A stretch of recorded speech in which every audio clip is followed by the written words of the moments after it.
Hey, welcome back to the Disney Plus Everyday Challenge, and today we have Teen Beach Movie. This is the first of two films that is in the Teen Beach universe, the cinematic universe. It's a Disney Channel movie, and it came out in 2013. It's an hour and 37 minutes long, and I've already seen the sequel because it was, while not one of the first movies I've watched as part of the Disney Plus Everyday Challenge, it was like number 20. It was like one of the earliest introductions to Disney Channel movies for me. I didn't grow up with Disney Channel movies. I'm a bit older than that. If I was even as an adult when the Disney Channel movies started, when this came out, I was. It wouldn't have made sense as an adult to be watching these. Sure, I'll watch cartoons, but the lives of junior hires and their trials and travails of bullying, and then extreme sports, usually, it didn't really connect with me. It wouldn't have, it shouldn't have. I'm much older than that. So anyway, I watched Teen Beach 2 many years ago, back in 2019. Yeah, back when I first started this series. And it was, in fact, December 1st. It was the first thing I watched in December of that year. You go all the way back, you can find what I thought about it. I loved it. And I also enjoyed this one. I kind of, my first time is technically the sequel, so I kind of like that one a little bit more. But the original premise is here, and it makes a whole lot of sense. In fact, this film, I not to really spoil anything, but this film technically leads right into the second film, even though it was made 2 years later. It kind of has not a mid or end credit sequence. It just sort of has an end scene that follows right up. You want to go right into watching number 2. Yeah. In this, this is meant to be a musical comedy against the will of the main characters. It's two people, Mackenzie and Brady. They're surfing. I guess they're in Hawaii or maybe somewhere on the California coast somewhere. Not really sure. They didn't really specify, but it feels maybe California-ish. I don't know. It's meant to be sort of ambiguous to a certain degree. They're teenagers. They're in love, but Mackenzie has a secret, and it's almost the end of summer. But there's a big storm coming tomorrow, and it's gonna have great waves, and they're both really excited about it. But Mackenzie has something to tell him. And he won't listen. He just needs to go talk to this old guy, Bruce Boxleitner, which is actually my Mackenzie's grandpa. And he and Grandpa get along pretty well because they both love the same movie, Wet Side Story. Now, in some universes, that is a very different type of film. In Disney Channel world, it is literally a beach blanket bingo, 1960s era, just silly, goofy beach musical adventure full of teens in bikinis, surfing and singing and dancing the night away. By the way, if you're unsure what I'm talking about, this is a real thing. In fact, Disney's own, almost, I want to call her Princess Queen, real-life queen, from the Mickey Mouse Club, Annette Funicello, appeared in her share of beach blanket type of musical romances, where bikinis were all the rage, being on the beach and being cool, listening to rock and roll. All that stuff was a big deal back in the 60s. In fact, this movie that they both connect over is 1962. A more innocent time. Yeah, let's just say Annette Funicello was not allowed to show her belly button in movies of that era. Yeah. So, most women weren't, but especially Annette was under contract. I think the rumor was that Walt said, "No way, she's not bearing her belly button for anybody." So you kind of get the idea of what's going on back then. Go back and you can find them. I'm sure they're somewhere on YouTube or somewhere else. Look for Beach Blanket Bingo. Look for just among genres. You can Google beach musical romance kind of movies, and you probably can find a bunch for free. But yeah, this is an era that was a little bit more innocent, and Mackenzie doesn't, or Mac as she's called, she really doesn't get it all that much, but Grandpa and Brady really connect over it. The music and the dancing, he's got the story all memorized. You figure it would be, usually it's the girl who's into the musicals and the boy's like, oh, whatever, this is boring. No, in this, Brady's all about it, and she just goes along for the ride. She's seen him, but she doesn't really pay attention that much. Anyway, The Secret, I'm going to tell you enough just to set things up. I'm not going to spoil the whole movie, of course, but you kind of, if you know how these things go, it's a Disney Channel movie, things are always going to work out in the end, just so you know.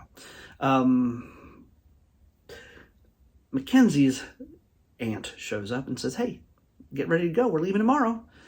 And Brady's like, well, what are you talking about? Well, she made a promise because her mom's dead, ding, ding, ding, Disney dead parent alert. There's always going to be a dead parent somewhere in a Disney film. It's a trope. So she made a promise to her aunt that she'd live free on the beach for the first half of her high school years, and then she's going to go to a private school on the East Coast for the latter part of her high school years, as people make, the deals they make with relatives. That's just the way it is. And the aunt is a little bit uppity and, Richie rich kind of thing. I don't know. Maybe she got a big life insurance settlement when her sister died. I have no idea. But either way, she's a little bit snooty. She's not really connected with her dad. Dad's still laid back and waxing surfboards and just hanging loose, So, yeah, she's not really into that life. Mackenzie and Brady, of course, are.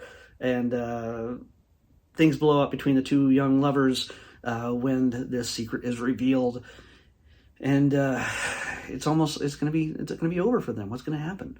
Well, the storm comes, and she decides before her flight takes off, she's going to go out there and surf one last time.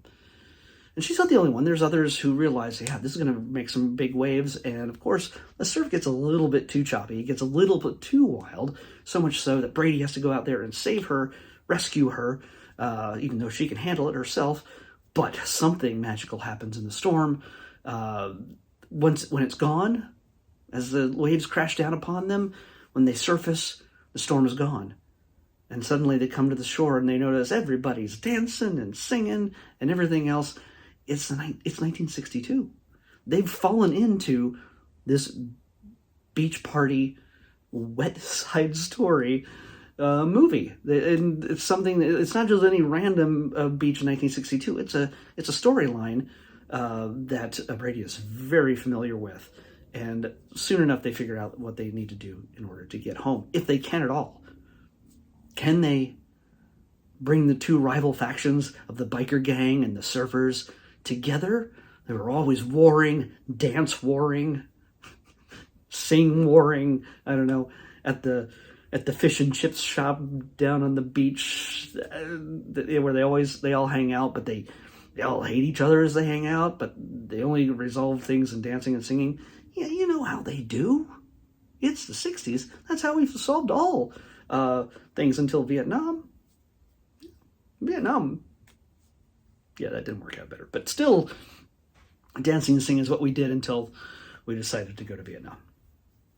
So, in this, we get some over-the-top caricatures of these types of people in these types of films, and it's scenery chewing. It's just overly done in a fun, hilarious, knowing way. There's nobody doing this in a sense where they're just like, I don't understand that I'm acting like a cornball. No, they absolutely know what they're doing. In fact, the main characters that they run into along the way, of course, Layla and Tanner.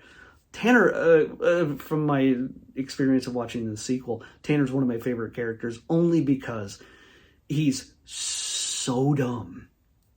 He's hilarious. His delivery in all of his lines are fantastic. And yeah, by the way, everybody's beautiful. I'm in love with Layla. Good gravy. She's just, it's her eyes. I don't know what it is, but she's cheekbones. I don't know what it is. She's gorgeous.